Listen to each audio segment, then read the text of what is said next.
Nationalist and Independence movements after World War II. Nationalism in India. In India, a young Hindu named Mohandas Gandhi began a movement of non-violent resistance and civil disobedience to improve the lives of India's poor and gain freedom from the British rule.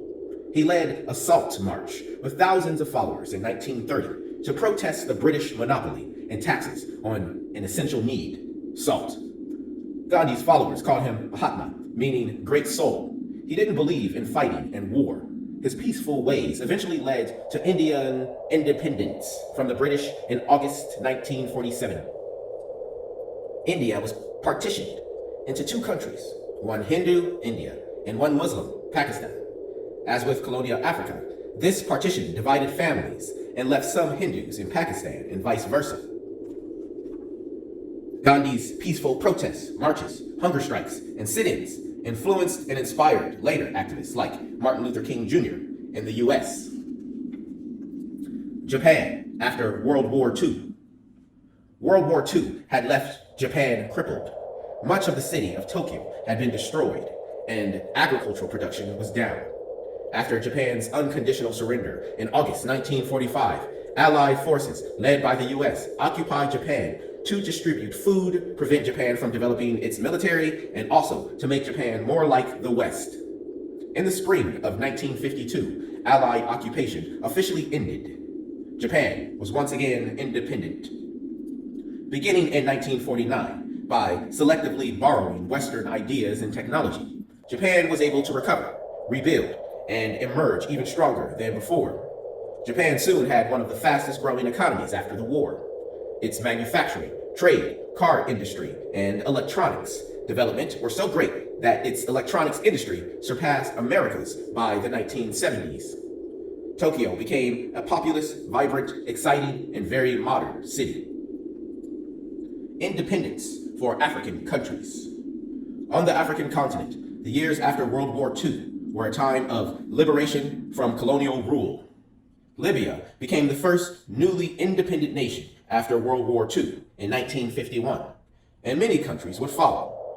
49 more countries, including Ghana, Kenya, and Zimbabwe. Some African leaders believed in Western-style capitalism, others in Soviet-style communism. Still, others wanted an African socialism based on the traditions of community in which wealth would be put into the hands of the people. European imperialism had divided the continent in random ways and created borders that often caused big problems when nations became independent. Pan-Africanism is the concept of uniting all Africans regardless of national borders and boundaries. It led to the creation of the Organization of African Unity in 1963, which supported African groups fighting against colonialism. The OAU became the African Union in 2002, which promotes democracy and economic growth in Africa. Most of the new African leaders came from the urban middle class and had studied in the West. They believed Western democracy was a useful model for rule, but some new nations fell under military dictatorships or worse. In South Africa, apartheid separated whites and blacks, and only whites, a minority of the population, could vote.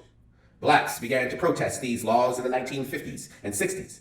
In 1960, 69 people who had been peacefully marching were killed by police in a massacre. Evidence shows that most of them had been shot in the back, meaning that they weren't approaching the police or acting aggressively. Then the government arrested Nelson Mandela, the leader of the African National Congress, in 1962. He was sentenced to life in prison in 1963. Mandela was kept in a high-security prison before finally being released in 1990, 27 years later. In 1994, when the government agreed to hold democratic elections for the first time ever, Nelson Mandela became the first president of South Africa to be elected by the majority of all the people, black and white. Mandela's presidency and the work of human rights activists, Archbishop Desmond Tutu, finally helped end apartheid.